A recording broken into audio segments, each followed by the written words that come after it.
ఓం శ్రీ గురుభ్యో నమః. వాగర్థావివ సంపృక్తౌ వాగర్థ ప్రతిపత్తయే జగతః పితరౌ వందే పార్వతీ పరమేశ్వరౌ. శృతిస్మృతిపురాణానాం ఆలయం కరుణాలయం నమామి భగవత్పాదం శంకరం లోకశంకరం.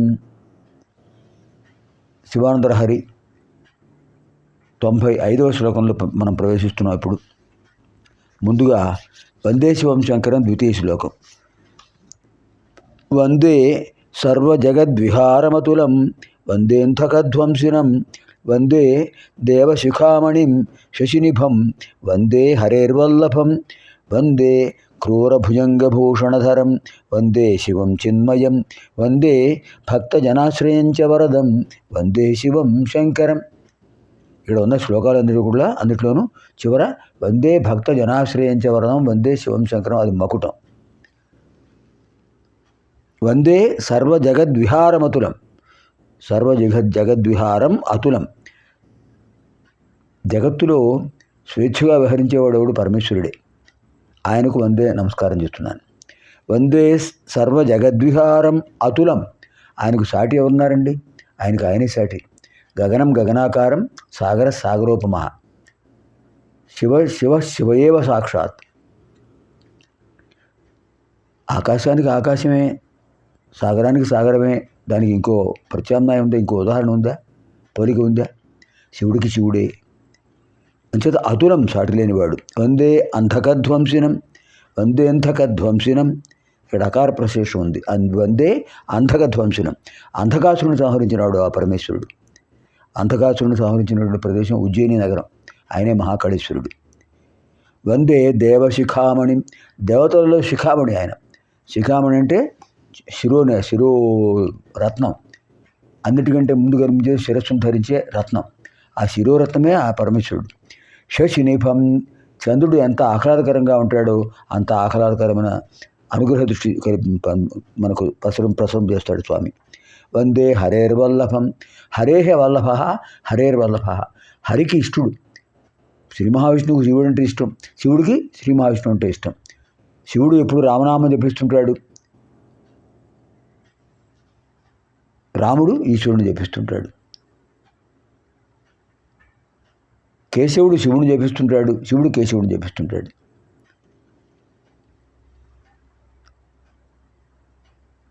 వందే క్రూర భుజంగభూషణధరం, భయంకరములైన క్రూరములైన భూషణాలు, సర్పాలు. భుజంగాలు, భుజంగ అంటే సర్పం. భుజై గచ్చతేది భుజంగ, భుజాలతో వెళుతుంటుంది. ఆ భుజంగం ఏమిటవి? క్రూర, భయంకరమైనవి. అటువంటి వాటిని భూషణధరం, హారాలుగా అలంకరించుకున్నాడు ఆయన. అంటే ఎటువంటి క్రూరమైన జంతువులైనా సరే పరమేశ్వరుని ఆశ్రయిస్తే సాత్వికములైపోతాయి. అది విశేషం.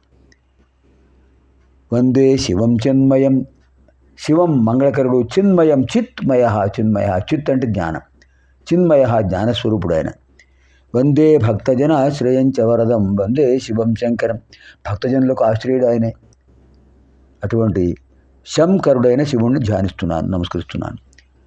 వందే సర్వజగద్విహారమతులం వందేంథకధ్వంసినం వందే దేవశిఖామణిం శశినిభం వందే హరేర్వల్లభం వందే క్రూరభుజంగభూషణధరం వందే శివం చిన్మయం వందే భక్తజనాశ్రయం చ వరదం వందే శివం శంకరం. ఇప్పుడు 95వ లహరి ఆ శ్లోకంలో విశేషాలు అధ్యయనం చేద్దాం. అతి మృదులౌ మమ చరణౌ అతి కఠినం తే మనోభవానీశ ఇది విచికిత్సాం సంత్యజ శివ కథమాసీద్గిరౌ తథావేశ. ఎంత అద్భుతంగా చెప్పారండి. అతి మృదులౌ మమ చరణౌ అతి కఠినం తే మనోభవానీశ ఇది విచికిత్సాం సంత్యజ శివ కథమాసీద్గిరౌ తథావేశ.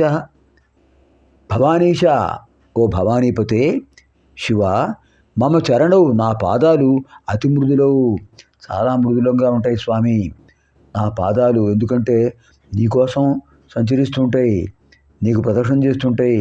అంచేత అతి మృదులంగా ఉంటున్నాయి నా పాదాలు. మరి నీ మనస్సు ఎలా ఉందో తెలిసినా అంటే పరమేశ్వరుడు అంటాడట, నీ మనసు ఎలా ఉంటుంది అనుకుంటాడు ఆయన మన మనసును గురించి. ఆయన మనస్సు ఎలా ఉంది? ఆయన రూపాతీతుడు, గుణాతీతుడు. అయినా మన కోసం రూపాన్ని ధరించాడు. తే మనహ, నీ మనస్సు అతి కఠినం, అతి కఠినం, చాలా కఠినంగా ఉంది. ఎందుకో తెలిసినా ఇది విచికిత్సాం సంచజ. ఈ సందేహాన్ని నువ్వు విడిచిపెట్టు స్వామి, నువ్వు ఈ సందేహాన్ని విడిచిపెట్టు. కారణం ఏమిటి? గిరౌ తథావేశ కథం ఆసీత్. కైలాసగిరిపై నువ్వు ఎలా సంచరిస్తావు? కైలాసగిరిపై అన్ని రాళ్లే కదా, చల్లటి రాళ్ళు, మంచు ముక్కలు. అలాంటి చోట సంచరిస్తుంటావు. మరి అటువంటి నీ పాదాలను నా హృదయంలో ప్రతిష్ఠించవచ్చు కదా.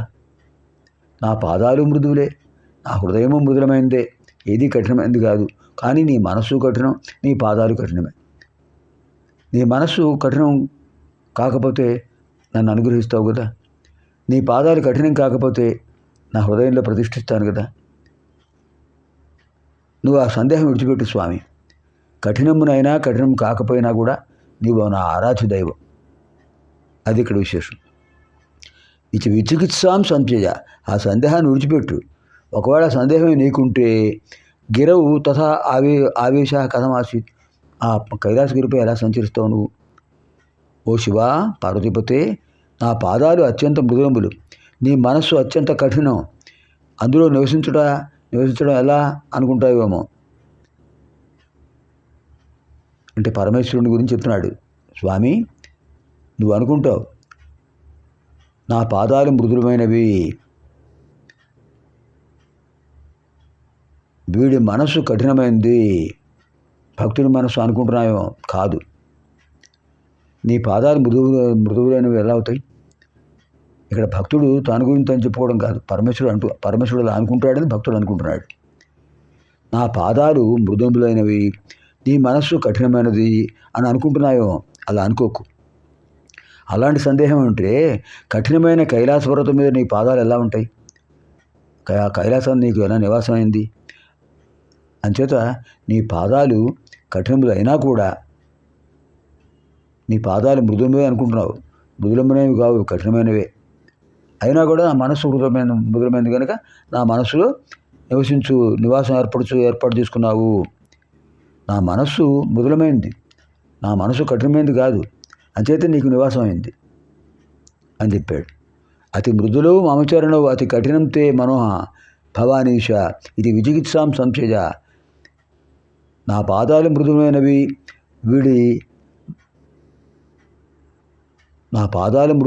వీడి మనసు కఠినమైనది అనుకుంటున్నావేమో స్వామి. నీ పాదాలే కఠినములు. కఠినం కాకపోతే అతి మృదులైనది అక్కడ కైలాసగిరిపై నువ్వు నివాసం ఉంటావా? అంచేత ఆ సందేహం విడిచిపెట్టు. నా మనస్సు ఎప్పుడూ మృదులమే, కఠినమైనది కాదు. నీ పాదాలు మృదుమైనవే. కైలాసగిరిపై ఉన్నంత మాత్రాన కఠినమవుతాయా? అక్కడ కఠినములే. అంటే నా మనస్సులో మృదువైన నా మనస్సులో నీ పాదాలను ప్రతిష్ఠించుకున్నాను. ఇంకా మృదుత్వానికి కాఠిన్యానికి ఎటువంటి సందేహం అక్కర్లేదు. మృదువులైన మీ పాదాలను మృదువైన నా మనసులో ప్రతిష్ఠించు. అప్పుడు నీ పాదాలు మృదువులవుతాయి, నా మనసు మృదువైపోతుంది. అతి మృదులవు మమ చరణవు అతి కఠినం తే మనోభవానీశ ఇది విచికిత్సాం సంచజ. ఈ సందేహాన్ని విడిచిపెట్టు. శివ కథం ఆసీత్ గిరవు తథావేశ. కైలాసగిరిపై నువ్వు ఎలా సంచరించావు? నిజంగా నీ పాదాలు మృదువులైతే ఎలా సంచరించావు? నీ పాదములు కఠినంలే, అక్కడ కఠినత్వం ఉంది. అంటే నా మృదువైన హృదయంలో ఉంచి నీ పాదాలను మృదువైనదిగా అలా మృదువైనవిగా చేసుకో. నా మృదువైన మనస్సులో, నా మృదువైన హృదయంలో, నా మృదు హృదయంలో నీ కఠినమైన పాదాలు కూడా మృదువులైపోతాయి. ఎప్పుడూ ఎల్లప్పుడూ సదా సర్వదా మమ మనసి తవ పాదాంబుజౌ మృదులౌ భవతః. पुनर्मिलामः आगामिनि कार्यक्रमे। सर्वेभ्यः परमेश्वरस्य अनुग्रहप्राप्तिरस्तु।